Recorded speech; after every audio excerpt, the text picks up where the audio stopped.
안녕하세요. 미소주의 주식 이야기입니다. 8월 2주 미국 주요 매크로 시작하겠습니다. 일 빠르게 악화되는 젊은층 고용. 3개월 평균 청년층 유식수 데이터는 7월에 17%로 치솟아 2020년 이후 최고치를 기록했습니다. 여기서 말하는 유식수는 광의 실업률로 이를 원하지만 노동시장에 제대로 포함되지 못한 사람을 뜻하는 거라 체감 실업률 지표로 불리는데요. 이 지표에는 16세에서 24세 사이의 실업자가 포함됩니다. 현재 청년층 불안정 고용률은 지난 2년 동안 약 5%포인트 상승했습니다. 이는 2001년 경기 침체와 2008년 금융위기 초기의 최고치와 거의 비슷한 수준으로 미국 노동시장이 더욱 약화될 수 있음을 시사하며 특히 경기 침체 시 가장 먼저 영향을 받는 계층은 젊은 근로자들입니다. 실물 지표가 계속해서 안 좋아지고 있어 젊은 층 고용의 악화는 당분간 지속될 것으로 보여집니다. 이 포모에 빠져있는 투자자들. 골드만삭스에 따르면 투기적 거래 지표가 사상 최대 3개월 급등세를 기록했습니다. 이 지표는 저가주, 수익성이 낮은 기업, 그리고 EV 매출이 10배를 넘는 주식의 거래량을 추적합니다. 역사적으로 이보다 더 큰 폭의 상승세를 보인 것은 2000년 닷컴 버블과 2020에서 2021년 밈 주식 열풍뿐이었습니다. 더욱이 저가주와 고배수 주식 거래량은 1990년 이후 월별 거래량 상위 2%와 4%에 속했습니다. 수익성이 낮은 주식 거래는 상위 15%에 속했습니다. 투기적 거래가 상당히 급증한 모습인데 이뿐만이 아닙니다. 레버리지 거래 활동이 급증하고 있습니다. 미국 레버리지 상장지수 상품의 운용자산은 7월에 1190억 달러라는 사상 최대치를 기록했습니다. 2022년 약세장 이전인 2021년 최고치는 약 780억 달러였습니다. 지난 3년 동안 ETP 자산은 3배로 증가했습니다. 2025년에는 미국에서 100개 이상의 레버리지 또는 인버스 상품이 출시되어 2024년에 73개라는 기존 기록을 넘어섰습니다. 레버리지 상품의 확대는 전례 없는 수준으로 늘어나고 있고 투자자들은 극도의 포모 심리에 빠져든 모양새입니다. 3. 수요는 없는데 공급은 늘어나는 부동산. 미국의 신규 주택 공급량은 6월 9.8개월치로 급증하며 2008년 이후 세 번째로 높은 수준을 기록했습니다. 이 지표는 현재 판매 속도로 기존 건설업체 재고를 판매하는데 걸리는 기간을 측정합니다. 장기 평균은 5.8개월입니다. 1960년대 이후 건설업체 공급량이 이 수준에 도달한 6번 중 5번은 경기 침체로 이어졌습니다. 유일한 예외는 2022년으로 경기 침체를 간신히 피했습니다. 주택 건설업체들은 재고 판매에 어려움을 겪고 있지만 신규 주택의 공급량은 늘어나고 있고 고금리의 유지와 실물 경제의 하락세로 주택 수요는 늘어나지 않고 있습니다. 4. 돈맥 경화에 빠지고 있는 소비자들. 미국 신용카드 회사들이 신용 접근성을 줄이고 있습니다. 4대 미국 대출 기관의 신규 신용카드 계좌 개설 건수는 2025년 2분기에 전년 동기 대비 5% 감소했습니다. 아메리칸 익스프레스는 신규 계좌 개설 건수가 20만 건 감소하며 가장 큰 폭으로 감소했습니다. 웰스파고와 뱅크 오브 아메리카의 신규 계좌 개설 건수는 각각 3만 4천 건과 11만 7천 건 감소했습니다. 금융기관들이 결제 누락 위험이 높은 저소득층 고객에 대한 자격 요건을 강화하고 있는 가운데 나타난 현상입니다.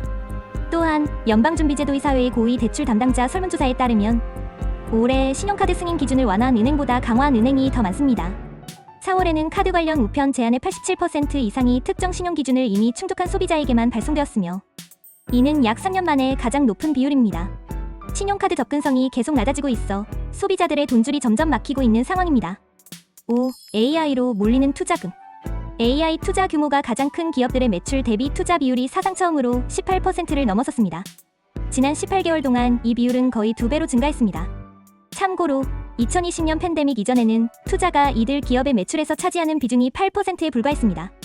아마존, 애플, 구글, 메타, 마이크로소프트, 엔비디아, 오라클과 같은 거대 기술 기업들이 이러한 급증세를 주도하고 있으며 이들의 기술 분야 시장 점유율은 사상 최대인 33%에 달합니다.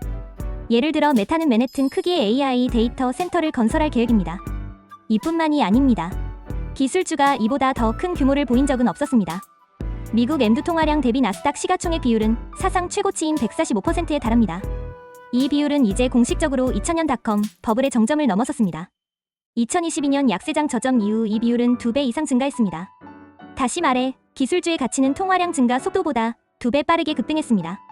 2008년 금융위기 당시 이 비율은 25%까지 떨어졌습니다. 전 세계의 투자금이 AI로 몰리고 있습니다. 6. 늘어나는 재정 적자. 미국 재무부는 7월 2,910억 달러의 재정 적자를 기록하며 역대 7월 적자 중 두 번째로 큰 적자를 기록했습니다. 이는 6월에 270억 달러 흑자에서 크게 역전된 수치입니다. 이는 정부 지출이 전년 동기 대비 9.7% 급증한 6,300억 달러로 1월 이후 두 번째로 높은 수치를 기록한 가운데 나타난 현상입니다. 반면 세입은 전년 동기 대비 2.5% 증가한 3,380억 달러로 이 중 296억 달러는 관세 수입입니다. 재정 적자는 전년 동기 대비 7.4% 증가한 1조 6,300억 달러로 올해는 역사상 세 번째로 큰 적자를 기록할 것으로 예상됩니다. 재정 적자 위기는 더욱 심화되고 있지만 인플레이션의 재상승 이후로 기준금리는 내려가지 않고 있고 최근 PPI 데이터가 예상을 크게 상회하는 지수가 발표되어 9월 금리 인하도 쉽지 않은 상황입니다. 7기업들도 허리띠를 졸라맨다. 미국 기업들의 대출 수요가 감소하고 있습니다. 2025년 2분기에 미국 은행의 대기업과 중견기업에 대한 상업 및 산업 대출 수요가 마이너스 28.6%로 줄어들었다고 보고했는데 2023년 4분기 이후 최저치입니다. 이는 33.3%가 다소 약화된 대출 수요를 보고한 반면 단 4.8%만이 다소 강세를 보였다는 데 따른 것입니다. 나머지 61.9%는 비슷한 수준의 대출을 보고했습니다. 또한 중소기업에 대한 은행의 대출 수요가 마이너스 27.8%로 감소했다고 보고했는데 이 역시 2023년 4분기 이후 최저치입니다. 2008년 이후 이처럼 낮은 신용 수요는 2020년과 연준의 2023년 금리 인상 이후에만 나타났습니다. 대출 활동이 악화되고 있는 가운데 안 좋은 소식은 더 있습니다. 7월 미국 대기업 71곳이 파산하며 2020년 팬데믹 이후 월별 파산 건수 최고치를 기록했습니다. 이는 6월과 5월에 각각 66건과 64건의 파산 신청이 접수된 데 이은 것입니다. 올해 들어 현재까지 대형 파산 건수는 446건으로 15년 만에 가장 많습니다. 이는 2021년과 2022년 연간 파산 건수 405건, 373건보다 이미 높은 수치입니다. 산업재와 소비재 업종이 각각 70건과 61건으로 파산 신청 급증세를 주도했습니다. 기업들도 돈줄이 막히고 있고 역대급 파산 속도의 피해는 고스란히 미국 소비자들에게 전파될 것으로 보여집니다. 파열학자금에 이어 신용카드 연체율도 급증. 미국의 신용카드 연체율이 심각한 수준으로 급증하고 있습니다. 90일 이상 연체된 신용카드 부채의 비중은 2025년 2분기에 12.3%에 달해 2011년 2분기 이후 최고치를 기록했습니다. 이는 역대 최고치보다 1.4%포인트 낮은 수치입니다. 또한 자동차 대출의 5%가 현재 심각한 연체 상태이며 이는 2010년 4분기에 기록된 역대 최고치보다 0.3%포인트 낮은 수준입니다. 지난주에 소개한 학자금 대출의 심각한 연체율 역시 지난 2분기 동안 9.4%포인트 급증하여 10.2%에 달했으며 이는 2020년 1분기 이후 최고치입니다.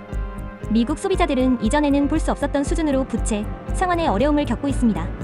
하지만 상황이 크게 개선될 것으로 보이지는 않습니다. 이번 주 매크로에서 중요한 점은 실물지표의 데이터들이 하락세를 보이고 있지만 최근 PPI 데이터가 예상보다 훨씬 높게 나왔다는 점입니다. 이는 인플레이션이 재상승하는 신호로 해석이 가능하고 다음 달에 발표하는 8월 CPI에도 영향이 클 것으로 보여지고 있어 이렇게 되면 대다수가 예상하는 9월 금리 인하가 생각보다 쉽지 않을 것으로 보여 시장이 긴장하고 있습니다. 이번 주 매크로는 여기까지입니다. 이 영상이 참고가 되어 여러분의 투자에 도움이 되었으면 좋겠습니다.